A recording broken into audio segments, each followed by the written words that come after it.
At last, the day arrived when I could escape the constant sight of your face. Those freeloaders, who did nothing but consume without contributing, needed to go. They should be grateful for the charity they've received all this time.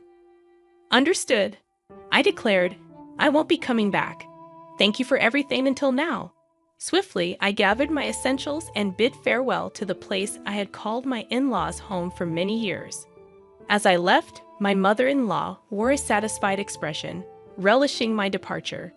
However, only I harbored a certain poignant truth. My name is Sarah. I'm 32 years old and work remotely from home.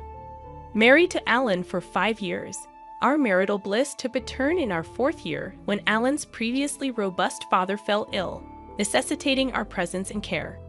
Initially resistant to the idea of living with my in-laws, I acquiesced due to Alan being their sole source of familial support. Despite contemplating quitting my job for his care, my company permitted me to continue working remotely, considering my past performance.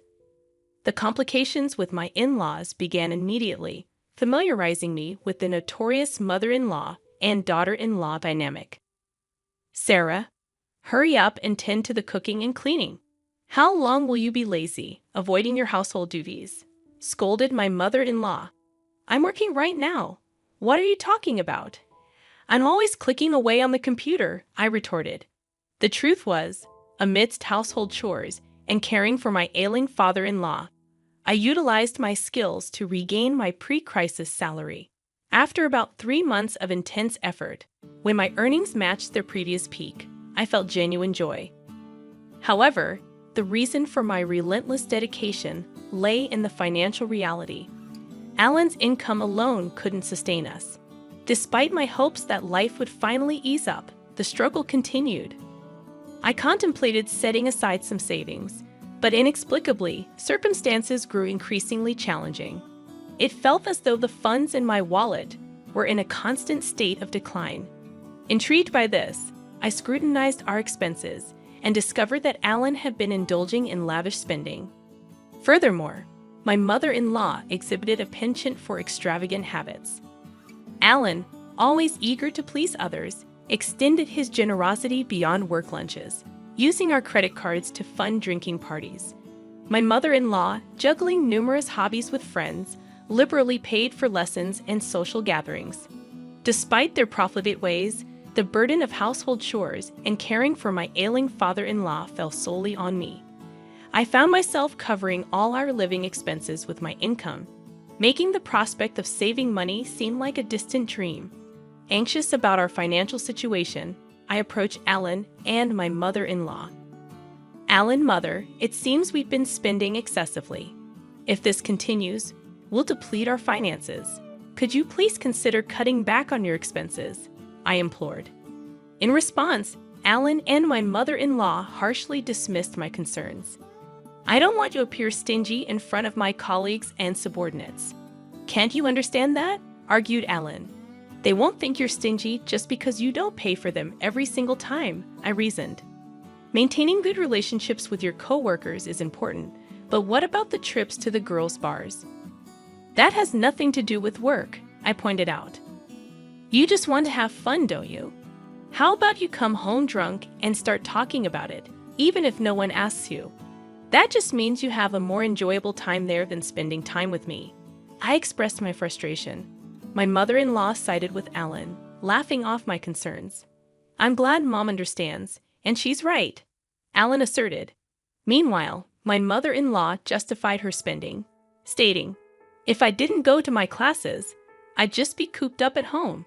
I'm taking classes with my friends to enjoy the limited time. I found myself grappling with the harsh words echoing in my ears, labeling me as a terrible daughter-in-law. Their judgmental remarks centered on the fact that I dedicated myself to household chores without earning an income, rendering me, in their eyes, without the right to voice complaints. The notion of being looked down upon by a homemaker left me perplexed. In truth, I worked diligently, contributing a steady income to the household while also managing the housework and caring for my father-in-law. Their skepticism and belittling tone, asserting that working from home couldn't yield much, were disheartening. Even more so, my mother-in-law had apparently fed Alan a distorted narrative, implying that she alone took care of my father-in-law, painting me as an idle homemaker. The injustice of their perception left me speechless. Despite the countless moments when I contemplated leaving that challenging environment, the anchor that held me was my deep concern for my father-in-law. Since the early days of my marriage, he had consistently treated me with kindness, in stark contrast to Alan and my mother-in-law. His expressions of gratitude, acknowledging me as a wonderful daughter-in-law, resonated in my heart. Whenever he required care, he would apologize for the burden while expressing gratitude for my efforts. In these moments, I found solace and purpose in caring for him. I couldn't fathom leaving him to the whims of Alan and my mother-in-law. Father-in-law, it seemed, had been keenly aware of the family's dynamics, recognizing my contributions in maintaining our household's financial stability. His words of appreciation, acknowledging the importance of my efforts, became a source of strength. The anxiety about the fate of this household without my presence was overshadowed by the greater concern for my beloved father-in-law. Thus, I made the decision to personally provide dedicated care until my father-in-law's passing a year later. The somber occasion of his funeral became an emotional battleground for me. Despite my heartfelt grief, my tears were met with disapproval. "Why are you crying so much, Sarah? Father-in-law has passed away. Isn't mourning like this natural?" I was asked, but my response seemed to provoke irritation from my mother-in-law. She accused me of making it sound as if she had never taken care of him at all. The truth, however, was starkly different. My mother-in-law had hardly been involved in my father-in-law's care. Her preoccupation with hobbies and frequent outings left me as the primary caregiver. Despite my efforts, she portrayed herself as the oppressed and pitiful mother-in-law to outsiders, painting me as the cruel daughter-in-law. In the eyes of relatives, it seemed as though I was being too harsh on my mother-in-law. Even in the midst of mourning, I found myself criticized by those who understood little of the dynamics. Frustrated, I chose to distance myself from the relatives. However, this move did not go unnoticed by Ellen, who approached me with complaints. "You embarrassed Mom in front of everyone," he accused. "That doesn't make any sense. I was only crying about father-in-law's death. Despite that, your mom told me it was strange for me to cry. I never said she hadn't taken care of Dad at all. I just talked about mourning the loss of my father-in-law, whom I had always cared for," I defended myself. In the escalating argument, Ellen accused me of insulting his mother and suggested that if it bothered me so much, I should have cared for his father myself. The clash intensified, prompting the intervention of relatives who finally put an end to our quarrel. Following that incident, I maintained complete silence with my husband. After the funeral proceedings concluded, a lawyer arrived to discuss the inheritance. The lawyer began, "I'd like to discuss the contents of the will regarding your late father's estate. Firstly, to the wife and daughter-in-law Sarah, he's left half of his cash to each of you. To his son Ellen, he's left ownership of the family land and home." My mother-in-law questioned, "What if Alan gets the land and the house? Doesn't that mean all the other assets go to the wife? Why is Sarah receiving an inheritance? She's not related by blood." The lawyer responded, "Your husband was deeply grateful to Sarah for the dedicated care she gave him. He wanted to express his gratitude by giving her part of the inheritance. This decision cannot be changed." Unable to accept this, my mother-in-law accused, "I can't believe it. You were caring for him just to get the inheritance, weren't you?" I defended myself, explaining, "I had a good relationship with my father-in-law since I got married. I took care of him to express my gratitude." My mother-in-law continued with her accusations, suggesting it was psychological abuse. Frustrated, she eventually gave up, and the lawyer continued, "So that was Dad's decision. It's gratitude for Sarah's caring, right? If that's the case, then we have no choice but to follow it. May I continue?" As the lawyer proceeded, my mother-in-law's discontented expression turned into a smile, and she exclaimed, "Yes, that's great. I understand. Confused, my husband questioned her. What do you mean? But my mother-in-law seemed pleased and explained, now that Dad's living is over, it's no longer necessary to rely on Sarah. Her inheritance is nothing more than severance pay. We don't need her in this house anymore. My mother-in-law had misunderstood my father-in-law's will, just as he had intended. In truth, he had discussed this plan with me before his passing. He wanted me to be free from the constraints of this house after his demise. Using the will, he cleverly deceived my husband and mother-in-law, making it seem natural for me to leave, just as he had planned. My mother-in-law, misinterpreting my father-in-law's intentions, saw the will as an opportunity to eject me from the family. Concealing my actual desire to leave, I responded to her shock by saying, "Father-in-law, why would you treat me like this? Even to Dad, I was just someone taking care of him. Ellen, you can't understand Sarah anymore, right? Why don't you just divorce her?" Looking at Ellen with tearful eyes, I pleaded, and after contemplating for a moment, he agreed. "You know what? Let's get a divorce. I've inherited the family home and land, and Mom got some money too.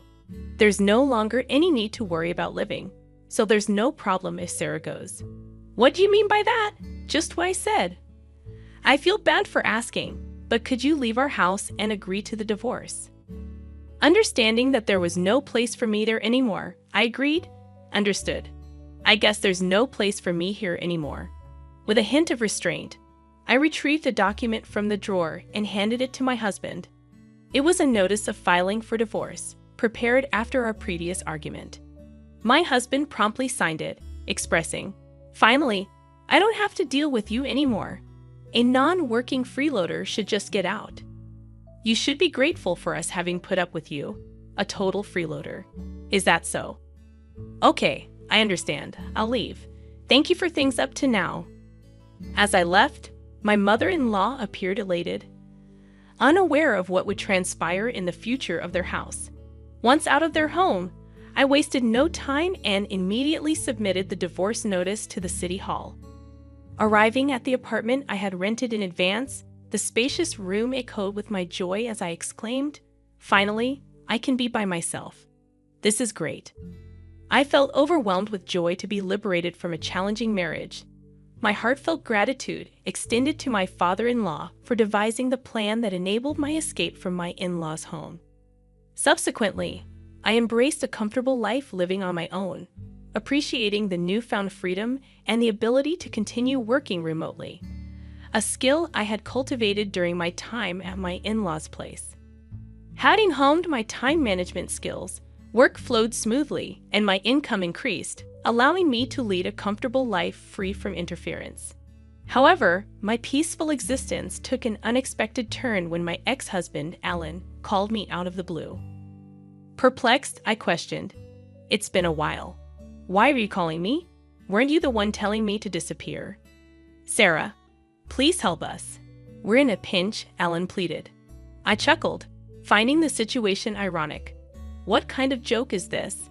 My salary hasn't changed, but for some reason, you're running out of money. We can't live like this." With a laugh, I decided to deliver the final blow. "That's because you no longer have my income to support you. You squandered your entire salary on yourself. Maybe it's about time you and your mother learned some financial responsibility as adults." Confused, Alan asked, "What do you mean? You still don't get it?" I clarified. "While you were living lavishly, my salary was the one paying for our living expenses. At that time, I was making about $4,800 a month. Now I'm earning even more than that with no one to get in my way." Expressing frustration, Alan pleaded, "Sarah, can't we start over? It was a mistake to let you go. I want to make things right again." I scoffed. "It's obvious you're after my income. Don't be ridiculous. I never want to see your face again. What happened to the inheritance your mother received? With that amount, she should be living comfortably." Alan confessed, "It's about to run out.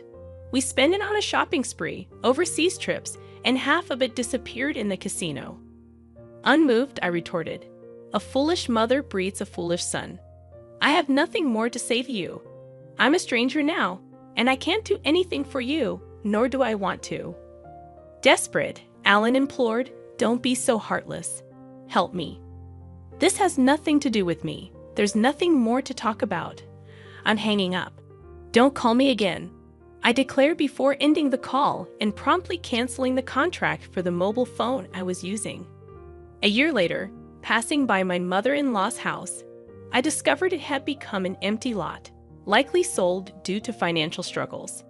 Unperturbed, I continued with my newfound spare time, attending a wine class I had long been interested in. There, I met a man 2 years my senior who took me seriously. After a year and a half of dating, we got married. He is the ace of a well-known company, humble despite his high salary, with a warm and wonderful character. We respect each other's careers, leading to a fulfilling married life. Reflecting on these changes, I can't help but feel that this retribution was, in a way, a gift from my father-in-law.